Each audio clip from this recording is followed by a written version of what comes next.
Hey, what's up, guys? Nick here, and today I am with Megan. She is one of my successful students, and she's going to share some tips with you on how you can be successful too. So she joined my program and so far has done 5 deals, right? With Mhm. so which is awesome because you haven't even been in this a year yet, right, Megan? No, so I started in July. July of 2021. Yep. Okay, cool. So how did you get started in the business? Like, how did you learn about surplus funds and all that good stuff? So when I was going to real estate meetups, I didn't know what I wanted to do exactly. I just knew I wanted to like try to get into investing. I didn't want to sell homes, but investing seemed much more easier. And so I was going to meetups, I was meeting people and networking. And then I realized that you actually need capital to invest. And this is like money that I don't have. And I remember one of the investors out here, his name is Kenny Wolf, and I think the minimum to invest with him was like 25,000. I'm just like, yeah, I'm out. But I was actually going to keep coming back just to learn. And so the last meetup I went to, there was a really nice couple, and me and the wife talked the whole time. She was really sweet, and they were kind of new investors as well. They did a little bit of investing so far, but she was like, oh, and by the way, there's this guy named Nick Fullmer. And at the time I thought she was actually saying your last name differently. So it took me a while to find you. Okay. But she was like, he does this thing called overages. I'm like, what is that? And she explained it to me. And then she said, you have to buy the course. It's like this much money. I'm like, oh, dang, I'm not trying to pay that right now. So I don't know. So, she told me a little bit more about it and I listened. I was just like, okay, I'll check it out. So when I got home, I kind of watched like all your videos talking about surplus funds and like, the meaning and what do you have to do to do this job, this thing. Yeah. And I think I did it. I looked over it for like a day and you had that Memorial Day sale going on. So I'm like, okay, let me look through these videos. And if I'm like, moved by it, then I'll probably purchase it because when you were explaining it, it seemed pretty easy. It didn't seem too hard, but I knew that there was a lot of work that you had to do. And I'm like, I want to try something new. So I'm just going to do it. And prior to that, at the beginning of this year, after had already starting my small business last year during the pandemic, I had kept saying to myself, like, I want to learn a new skill set. And I remember telling people, like, I want to learn a new skill set and just trying to find people like, hey, are you willing to teach me this? So I was like hungry for something new, Yeah. something that I would have never thought I'd be doing. And so I went for it. And so this was June. June, I spent the whole month. I think I went through the course twice actually before I even started. So I went through it twice to have my notes. I'm a really good note taker, so it wasn't that hard. But and then shortly after I built the website, I just was like, okay, what do I do next? And I think a lot that really helped me too with being in the Facebook group, reading comments, reading questions. Like I'm a real low key person, but I see everything and I'll go searching for certain things. So Yeah. I did that. So I finished the website and it was really easy actually. I had probably like 3 different websites up and I kind of just took like bits and pieces of little stuff and then put it in my website to make it mine. Yeah. Got my pictures. I'm a Canva subscriber for my small business, so that was easy just to get good pictures. Nice. And after that, I was like, okay, what do I do next? So I got a local number, a local Dallas number, Mhm. and downloaded Smartline GoDaddy, paid for that, and then what else happened after that? So getting started, I knew tax overages was easier.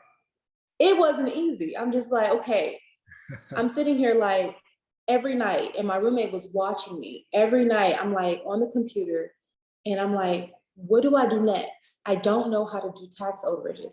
I learned how to do MOs. Those are better. Mm. And it's weird though. So I thought I would be able to do Texas. So at this point, I didn't really know like what state suits me best. So quickly I learned that, and what nobody's really telling you, you have to learn on your own. What's the easiest state to work? People ask that question, But the answer really is the state that can give you the most information without actually having to go up there or like getting it physically. So I don't know how long it took me to realize, but I was like, you know what, I'm gonna work Oklahoma because I don't know how I ran over the network site, the court record site, but I was like, oh my God, here's like everything. Now, Texas did have it at one point because that's how I was looking at certain stuff. But then going back, I'm like, maybe they switched the website completely, like all of a sudden, because I wasn't able to find anything. So I learned they don't have a court record site for the state. So Texas was out for me. And I was still new. So, you know, it'll probably be different now, but I was new. So I said, Oklahoma will work better because I can get all this information online. I don't have to make any types of calls. And that's how I started. And then so I went on looking for my first attorney. He kind of just ghosted me. Maybe after reaching out to maybe a trustee and finding out that there was no surplus fund. So maybe that, I don't know, maybe he was just like, she doesn't know what she's doing. And that was the first case. So I wasn't sure how to read the documents at the time, the very first one. And I was like, oh shoot, okay. So then I started searching and reading more, and then I knew what to look for to make sure that there were excess funds. And I had a weird intuition because before he ghosted me, where I found out that he did, I was already in search of another attorney because I realized he wasn't being very responsive. So I kind of like beat him to the punch, and I secured my attorney, a new one, before he really just showed himself. Yeah. And that's how I got there to my first deals, just kind of trial and error, a lot of trial and error, but Yeah. I kind of feel like I did it a lot on my own. Yeah. Besides taking your course, you know? Yeah. No, 100%. I mean, there's some key points I want to point out there. Like, you went through the course, which obviously the course it's designed to teach you the process and the principles to get you to the end result, to get you that deal. The difficult part about this business is, like you said, you know, Texas was different than Oklahoma, and you know, that's all across the board. My home state of Utah is different than California. Nevada is different than Florida, and the places to get the data is pretty much the same, but the format is different. You know, some places you can go online, some places, like you said, you actually got to call the court and say, hey, I need a copy of this document. And so it's tough. It's hard the process is simple, but it's the execution is difficult. That's what I always say. Because every state is different. And so, but if you know the principles, if you know the steps, like, okay, I've got to get leads, I've got to research, then you can figure out how to accomplish those steps, which is what you did. I mean, you went through the course, but then the most important thing is you actually went out and started, you know, just taking action, right? And imperfect action is always better than no action. Because the course, you know, obviously I try my best, but I can't teach, you know, exactly all of the specifics because that would be 50 different.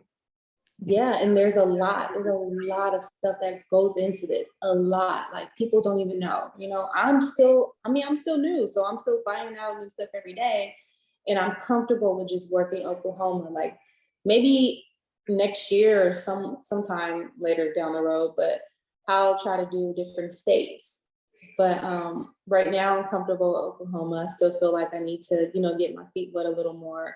And I'm happy with the attorney that I have. And he actually didn't have any prior experience to doing overage claims. And so he told me, he was like, I'm willing to do this, you know, I'm willing to work with you and learn, because that's extra money in my pocket, of course. I was like, okay, cool. He's probably around the same age as me. I never asked him, but he's probably around the same age as me. Cool. And he went for it. And those first 3 deals, there was a little bit of trouble with the language. So the first 3 deals they came out. So it was 3 weeks. It took 3 weeks to actually get approved, and they wrote the checks. 3 weeks. But I guess what happened was everybody else understood the language. He said the judges, it's the court clerks who didn't understand the language for all 3 deals. And so they wrote out the checks to the claimant. So that took extra time to fix that. And I was like, but he said he knows what to do now. Yeah. So he feels like he has a steady ground and can work smoothly with future deals. So how did he fix it, or how did it end up? I mean, they cut the checks in the claimant's name, but everyone got paid, right? Yeah, everyone got paid. He said he just had to submit new orders. I'm not really sure what exactly he did different, but he said he just had to submit new orders. And all they would have had to do, the judges, was to just sign off. There wouldn't be any hearing. We didn't have any hearings either. Nice. But yeah, all they had to do was just sign off, and that's what happens. Okay. Very nice. Yeah. So they basically just recut the check. He just They put it in his name. Yeah. And it's funny because when I actually went to go look at the first three, the first time when it was cut, I did see that it was made out in the claimant's name for all three. So I'm like, wow, that's crazy, because I'm pretty sure they've done this before. But, like I said, him being new, he may have just made one minor mistake, and that's okay. Yeah. Yep. It all worked out and everybody got paid. So he fixed it. He submitted a new order. They recut the checks, and then your attorney then sent your client their share and then sent you a check. So he went over it with me. He wanted to just confirm the percentages, because all three were different percentages based on how much was in there. Yeah. And what else happened? So yeah, so he actually he decided to Zelle me, because he was like, hey, do you want a check or do you want me to transfer it to you? He was like, I'm offering to transfer it to you because we've been waiting for a while, it's finally ready, and it just be quicker. And I was like, I wanted a check to have it on file and take pictures, but I'm just like, Zelle it to me. I'm for it. It was so easy, and I got it like that. Hey, that works. And then he sent out the other checks that same day. They were handwritten, because one of my clients, she sent me a nice message. She was very pleased. She was just so grateful, because her husband, they lost the house because he died from COVID. So he passed. So she was very grateful for that. And it was just so nice and heartwarming reading that. I'm just like, wow, I can't believe I did that. Yeah. Like, me and my attorney, like, two people did this for this one person. I never would have thought. Never. Yeah. So, yeah. Yeah, it kind of, I mean, the check is always nice, right? But it's there's always the story behind the deal. Yeah. And that's the sad reality is, if someone goes through a foreclosure, it's usually not because they were like negligent or, they're bad with their finances. It's because something bad happened. Something bad happened, yes. And that's like what I've been noticing for the majority of these cases. Like, when I read through them, even the ones that don't have overages, it's something bad. And I'm just like, that's so unfortunate. And so I guess it makes it all worth it, just putting a couple thousand into their pocket. Yeah. Definitely makes it worth it. Yeah, it's definitely, it's kind of brings, some hope and some new light out of a bad situation, right? Yeah. Which is always nice, right? It's always nice to be able to get paid to really help and to serve someone in that way, for sure. Yeah. Could you share, like, how much have you recovered for your clients so far in overages? So the first three deals, that was about $40,000. Wow. Total. Okay. Yeah, total. So the two that's pending, I think one is about 18,000. And then the second one, it was only about 12. Okay. And then the more I do them, the more I realize, okay, there are certain amounts that I don't want to mess with, just because I could probably spend that time on something that's higher. Yeah. So yeah, but a lot of the times, if I read through it and see that it's a somewhat simple case, then I'll do it. I do not do cases if I see so many names in, like, the defendant's party, because right off the bat, it's either a probate case or a probate case that's not probate, so an heir case. And I'm like, yeah, all these Facebook posts and comments, this is why I stay away from them, because for me, just like growing up through school, I never liked to deal with things that were complex. Mm, I like to work smarter, not harder. So I'm like, I'm not going to deal with it. yeah, If I see too many creditors, I'm not going to deal with it. yeah, But if there's like two and I go through it and I see one maybe disclaiming the interest, the other one got paid out, I'll go for it. But if I see that there's three that got paid out, two are still waiting, they never took any money, I'm like, yeah, I don't have time for this. yeah. So I'm really picky also. I don't just jump on any type of case. Okay. Yeah. And that's okay though, too, because I mean, you're doing this part-time, right? You've got, Very part-time, yeah. yeah. What would you say, how many hours a week have you been putting into it?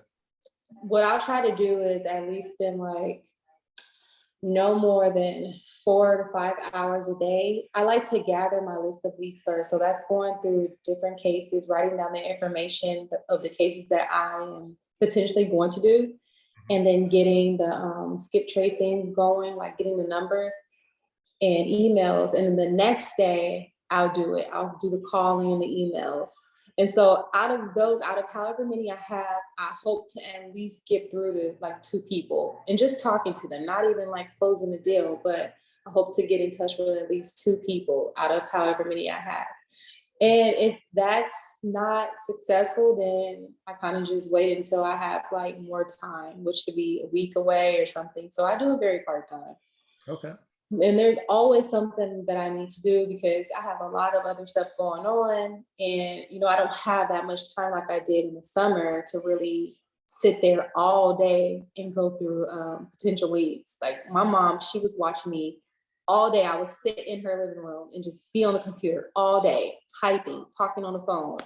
Yeah. And so, and actually it's funny to see my family like watch me now making this money off of, helping other people. They're like, dang, you were really doing something. I'm like, yeah, I was just sitting on the computer doing nothing. So, and it's nice to, be able to pay it off my mom. Yeah, Yeah. absolutely. That's cool. Would you mind sharing how much you have made so far? I mean, you don't have to. For total profit, I've made 15,000. Okay. And 3 of that went to my attorney. So when we first talked, he actually they both offered me like, what are you willing to pay me? What would you want? I'm like, 1,000 is fine, right? And so yeah, and so he was fine with it, and so he got 3,000 from that, and then I got the other 12-ish. Yeah, so. And did you have to pay that 1,000 up front, or did he take his 1,000? Nope. I explained to him. I said, so I hope that you don't charge a retaining fee or anything because I don't have it. And it will work better if we can all just wait until after we get the checks and everybody gets paid. He was like, yeah, cool. That's awesome. Yeah. So you had no out-of-pocket costs for your I attorney. had no out-of-pocket costs. That's awesome. Yeah. Yeah, I love hearing that because I think a lot of people get tripped up on that because I tell people, use an attorney, it'll make your life Yeah. easier. But then they're like, well, attorneys are expensive. Well, attorneys are also used to getting paid when the case pays out. Yes. And just to go back to that, because there's no way I would have been able to do it myself. And then, obviously Oklahoma is a judicial state. So those foreclosures go through court. But even if I could have, you see what happened with him doing the first orders because there was a language thing going on. And I'm like, there's no way. I'm not a lawyer. I don't know how to do any of this. I don't know how to submit anything to the court. So no, right off the bat, when I was taking your course, I'm like, I have to get a lawyer. There's no way around this. Like, this is not my forte. So I have to get somebody who knows what they're doing. Yeah. Yep. There was no question about it. Yeah. What, so we talked a little bit, tell me more about, you said you were having difficulty doing the toes. What was it about the toes that was difficult? Oh man, I don't know about the toes. It was just, I would be on the computer and I'll be looking at sheriff's sales for Texas. Because this was when I thought I was doing Texas. And I would just read the what are those? I would read the deeds.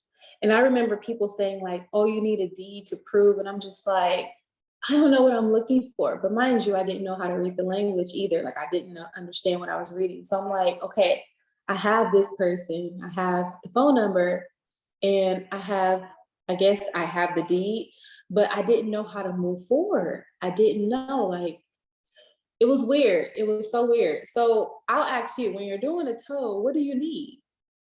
So with the tows, the biggest thing is, I mean, the deed, the reason you would need the deed is just to confirm how much it's sold for, right?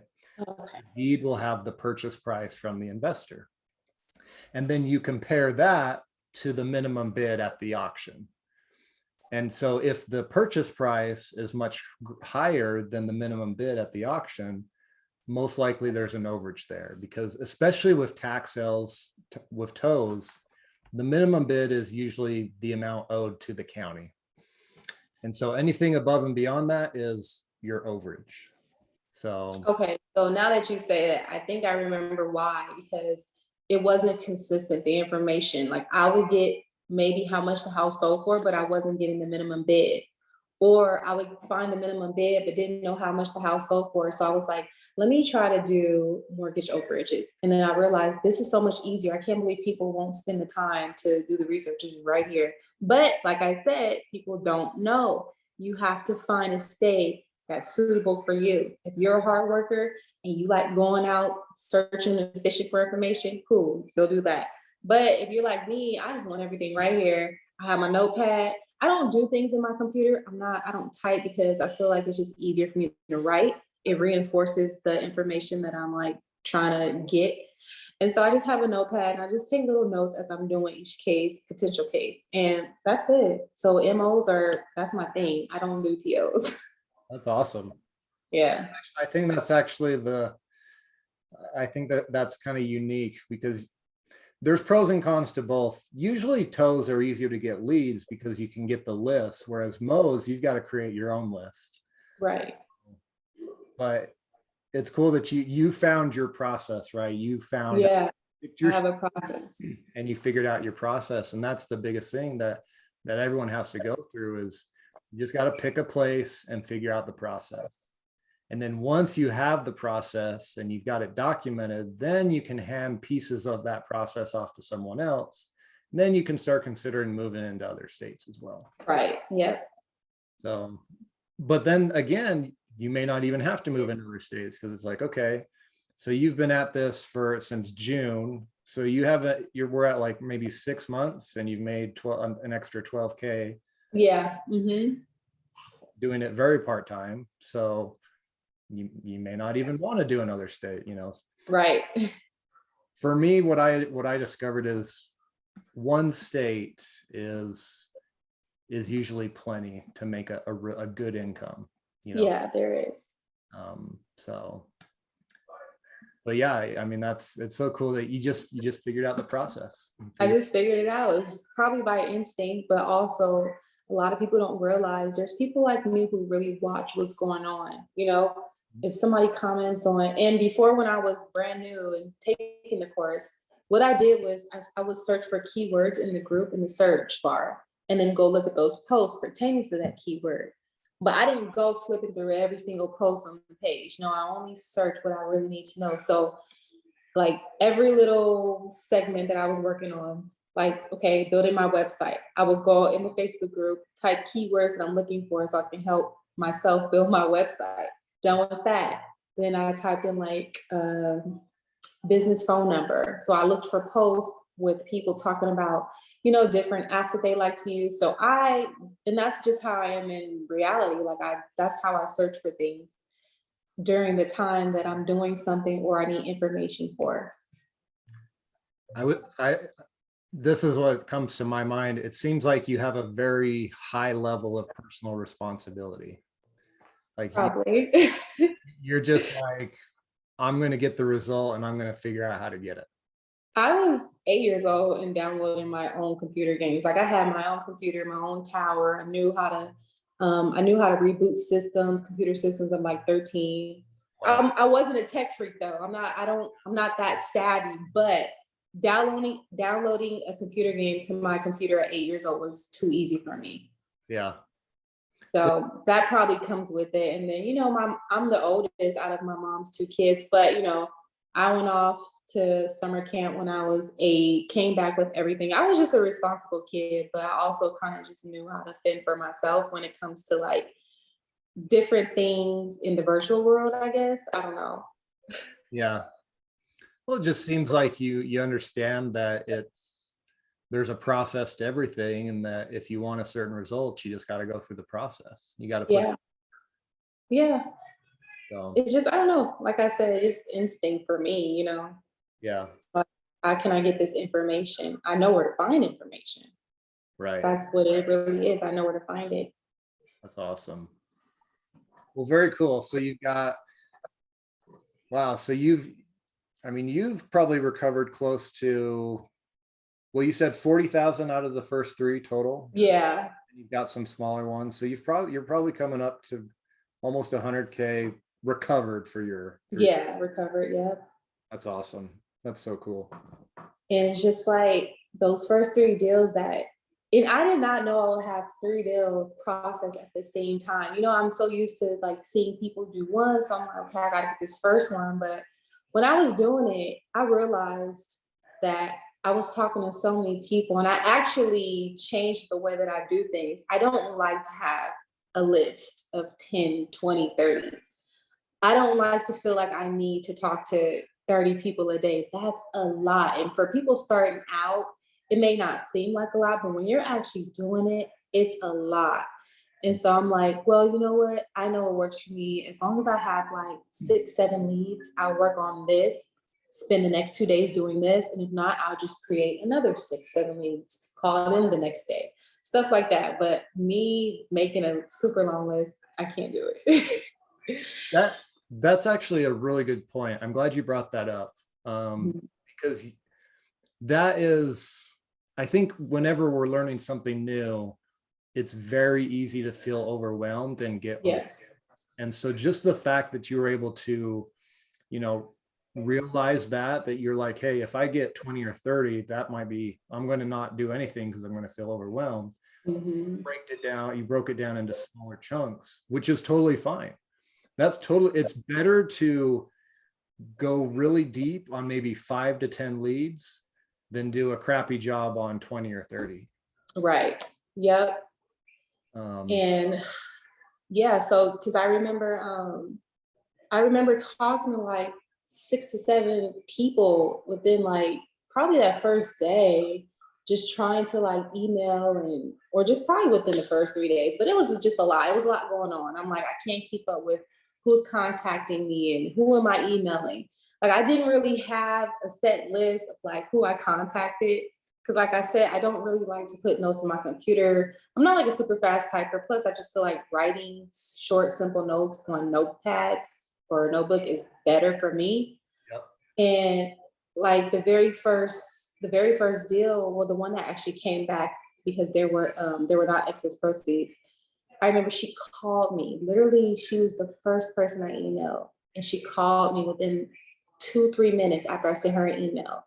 And she was like, hi, you just emailed me. I'm like, oh yeah, I'm scrambling because I'm like, I don't even know what to say to this woman. And I remember writing notes, so I just went off of that. But she told me there may not have been any excess proceeds. But I was just like, oh, okay, well, I'll just see, because I didn't know what I was doing. And after that, I learned like, okay, I cannot be talking to these many people at one time. It's overwhelming because you get flustered and then you kind of forget like who's who. Yeah. Yeah. Good. What other advice or what other things helped you in the beginning, obviously get to your deals, or what other advice would you have for people just starting out? I don't know. It's so much because it's like you learn as you go, but then like once you're in there, you kind of, I wouldn't say you kind of forget your obstacles, but they kind of just become foggy because you've gone so much further than where you started. But I would say not overdoing it. Don't feel like you have to rush, and just try to keep it minimal. I'm a minimal person anyway, but I would just say, just keep it minimal. You know, if like making 50 leads is something that you would want to do, by all means, go ahead. But if you're somebody like me that just likes the easier road, the road less traveled, start just with a few leads. Yeah. And, you know, something is better than nothing. Yeah. And you have to be consistent. I was consistent. I was doing it every day. There were nights and days where I was on the computer and I wasn't even writing down potential leads. I was just looking and not knowing what I was looking for, but I was doing something, you know, I was being active. And every single day that I wasn't generating a lead was learning for me. I'm like, okay, I'm reading the same stuff. Now I know what they're talking about. This is probably like 2 weeks in a row. I was just looking. I'm like, I don't know what to do, but I'm just reading the same thing and it's all piecing together. And it was molding me to get started and I didn't even know. Yeah. That's super key. And that's something I hear from all of my successful students is consistency. Yes. Key. And I love what you said, even if you weren't contacting someone every day, you were still learning. And yeah, that's really important, actually. I mean, if you've got to be doing a little bit of something every day, even if it's 30 minutes a day, that's fine. yeah, even if it's 30, something.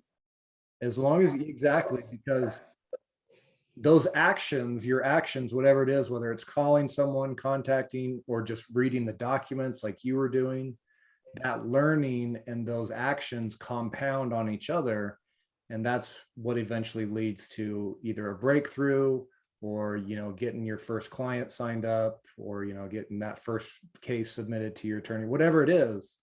And that's where the most learning takes place. Is like, here's the thing, guys, like I try to teach what I can, but the most that you're going to learn is not going to be in the course. It's actually going to, you have to actually go through things yourself and learn, because everybody's learning experience is not going to be like, you know, it's not going to be like yours, it's not going to be like mine. So it's really kind of like, I don't know, it's a self journey into overages. Like you have the foundation, you have the course, and I will always reference. If I was stuck, I would like go through the course and see like, okay, what did Nick say do? And I'll be like, okay, I'm still lost, but I'm gonna keep going. And you know, my journey is gonna be different from anybody's, but like I said, you have to learn by trial and error and what works best for you, because you know, as much information as it is out there on Facebook about Florida and how swamped Florida is with overage collectors, people are still working them right. yeah. They still do it. And as much information as there was about TOs and how easy it was because you can get a list, I'm not doing it, because once I seen that it was more competitive, I'm like, I'm not going to be calling people and they've already talked to 10 different people. And that's another reason why I didn't do it. Yeah. And almost all my MOs, or just anybody that I contacted, a lot of people had not been contacted, maybe just one person, but some of them had like disclaimed any interest. I remember there was a guy, he was deceased, and I called the ex-wife. She didn't want anything to do with it, and then she said that, I said, well, does he have kids? She said, yes, but they don't talk. So I'm like, okay, well, I guess this lead is dead. So I didn't bother. Yeah. She basically, you know, she just told me like, no thanks. Yeah. So yeah, and you just have to know like when to move on. You know, I see so many people saying, well, I have this person. I'm just thinking like, why are you spending all your energy on this? Just move on. It's not worth it. You know, you really want to do this hard deal because you just laid out the whole situation, and I'm looking and I don't even understand it. I don't understand what you just said. And so you really, really are pressed about this. And so I think that's another thing people need to do is not be so hung up on one deal, because especially if you can't figure it out, what makes you think it's going to be easy when you do? So I'm like, yeah, I don't deal with things that I can't really figure out right off the bat. Interesting. It's not worth it. Yeah. Well, and the thing is too, there's always new leads being generated every single day, right?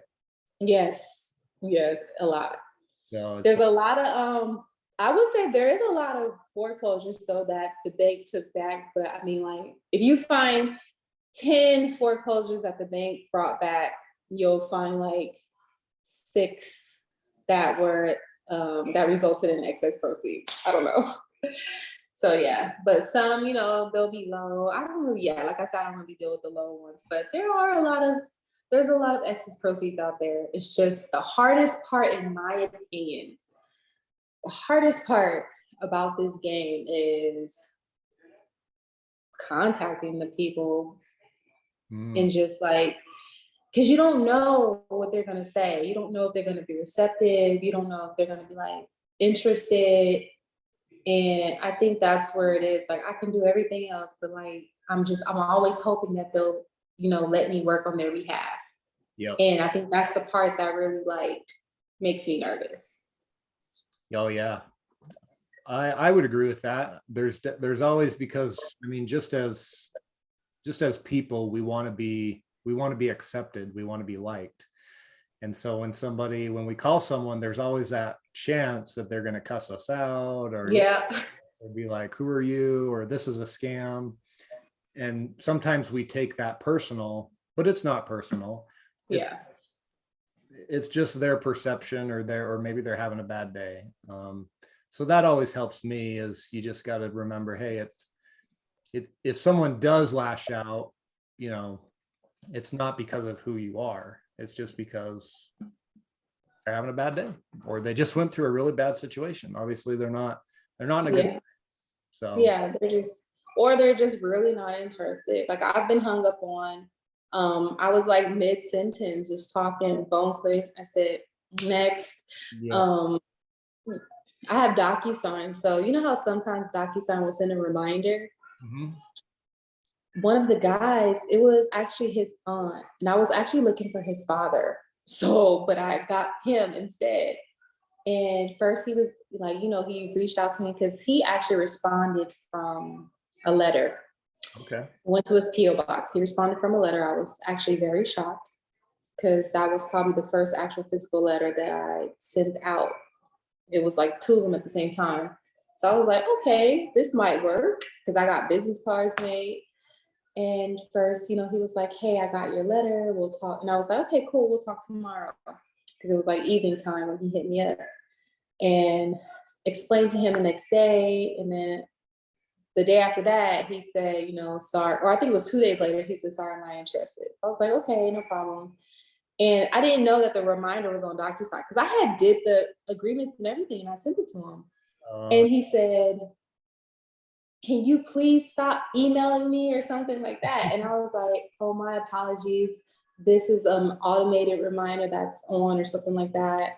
And then I just I deleted it. So he probably got the email that I deleted it, but I was just like, dang, like I didn't know, calm down. yeah. Yeah, but other than that, I've had pretty decent experiences. I haven't had really any crazy experiences. I'm sure they're still awaiting me, but Yeah. I try not to get too deep and try to make it as easy as possible for me. Hmm. Would you say the majority of your contacts have been positive ones? Yeah, definitely. Yeah, I've had a lot of second level searches Hmm. and it would give me the number, but I would try to reach out, didn't hear anything. So yeah, those when you have to go 2, 3 levels deep, that kind of it works out, but actually trying to reach the person, it's like sometimes it doesn't work out, and you're just like, man, I just did all of that. Yeah. Well, it sounds too, you have used different methods as well. Like you've emailed people, you've called them, you've used letters. Hmm. What the deals that did come through for you, what was your main method of contact for them?